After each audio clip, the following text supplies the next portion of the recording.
Hi hello, എൻ്റെ പുതിയ വീഡിയോയിലേക്ക് സ്വാഗതം. അപ്പോൾ ഇന്നത്തെ വീഡിയോയുടെ ടോപ്പിക് എന്താണ്? ബിഗ് ബോസ് ജാസ്മിൻ ജാഫറെ വിന്നറാക്കാൻ വേണ്ടി പല പ്രവർത്തനങ്ങളും അണിയറയിൽ നടത്തിക്കൊണ്ടിരിക്കുന്നു എന്നാണ് നമ്മൾ പ്രേക്ഷകരുടെ ഇടയിൽ ഒരു കേട്ടുകേൾവിയുള്ളത്. അത് ചിലപ്പോൾ ഒരു കിംവദന്തി മാത്രമായിരിക്കാം, സത്യമാണോ എന്നുള്ളത് നമുക്ക് അറിയില്ല. അപ്പോൾ അതിനെക്കുറിച്ച് സംസാരിക്കാനാണ് ഇന്നത്തെ വീഡിയോ.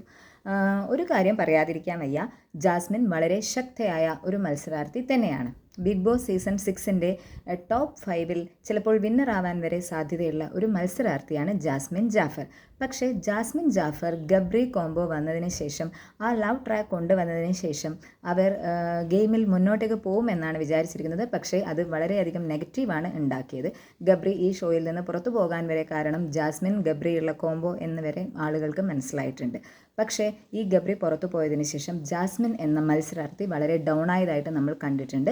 അപ്പോൾ ജാസ്മിൻ എന്ന ശക്തയായ മത്സരാർത്ഥിയെ തിരിച്ച് അവളുടെ ഗെയിമിലേക്ക്, അതായത് ജാസ്മിൻ്റെ ഗെയിമിലേക്ക് തിരിച്ചു കൊണ്ടുവരാൻ വേണ്ടി ബിഗ് ബോസ് പല കാര്യങ്ങളും ചെയ്യുന്നുണ്ട് എന്നുള്ളത് സത്യം തന്നെയാണ്. കാരണം എന്ന് വെച്ചാൽ ഒരു ശക്തിയായ മത്സരാർത്ഥി അദ്ദേഹത്തിൻ്റെ ഗെയിമിലേക്ക് തിരിച്ചു വരണം എന്നുള്ളത് ബിഗ് ബോസിൻ്റെ കൂടി ആവശ്യമാണ് മക്കളെ. കാരണം എന്താണെന്ന് വെച്ചാൽ എങ്കിൽ മാത്രമേ റേറ്റിംഗ് ഉണ്ടാവുള്ളൂ.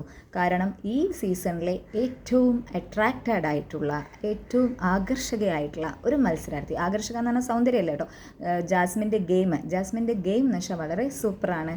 കണ്ടിരിക്കാൻ വളരെ എൻ്റർടൈൻമെൻ്റ് ഉണ്ട് ഒരു ഗെയിമാണ്. മറ്റുള്ള മത്സരാർത്ഥികൾക്ക് ഇല്ല എന്നല്ല, എങ്കിലും മറ്റുള്ളവരെ അപേക്ഷിച്ച് ജാസ്മിൻ്റെ ഗെയിമിന് എന്തൊക്കെയോ ഒരു പ്രത്യേകതകളുണ്ട്. ആ പ്രത്യേകത കൊണ്ട് തന്നെ നമ്മുടെ റേറ്റിംഗ് കൂട്ടിക്കൊണ്ടുവരാൻ ജാസ്മിൻ എന്ന മത്സരാർത്ഥിയെ തിരിച്ച് ഷോയിലേക്ക് അതേ ഗെയിം സ്പിരിറ്റിൽ കൊണ്ടുവരേണ്ടത് ബിഗ് ബോസിൻ്റെ ആവശ്യമല്ലേ? ആ ആവശ്യമാണ് ഇപ്പം നമ്മൾ നടന്നുകൊണ്ടിരിക്കുന്ന പല കാര്യങ്ങളും. ജാസ്മിനെ നമ്മൾ അതായത് ബിഗ് ബോസ് സപ്പോർട്ട് ചെയ്യുന്നുണ്ട്, ജാസ്മിനെ വിന്നറാക്കാൻ വേണ്ടി ശ്രമിക്കുന്നുണ്ട് എന്നൊക്കെ പറഞ്ഞു വരുന്നത് അതൊന്നുമല്ല. ഒരു ശക്തയായ മത്സരാർത്ഥി ഗെയിമിൽ നിന്ന് ഡൗൺ ആയി പോകുമ്പം ആ മത്സരാർത്ഥിയെ തിരിച്ച് ഗെയിമിലേക്ക് അതേ സ്പിരിറ്റോടെ കൊണ്ടുവരാൻ വേണ്ടി മാത്രമാണ് ബിഗ് ബോസ് നടത്തിക്കൊണ്ടിരിക്കുന്നത്. വേറെ ഒന്നുമില്ല മക്കളെ, അങ്ങനെയാണ് എനിക്ക് മനസ്സിലായത്. അപ്പോൾ ഇതിന് കമൻറ്റ്, നിങ്ങളുടെ അഭിപ്രായങ്ങൾ നിങ്ങൾക്ക് പറയാം. Okay, bye bye, Tata.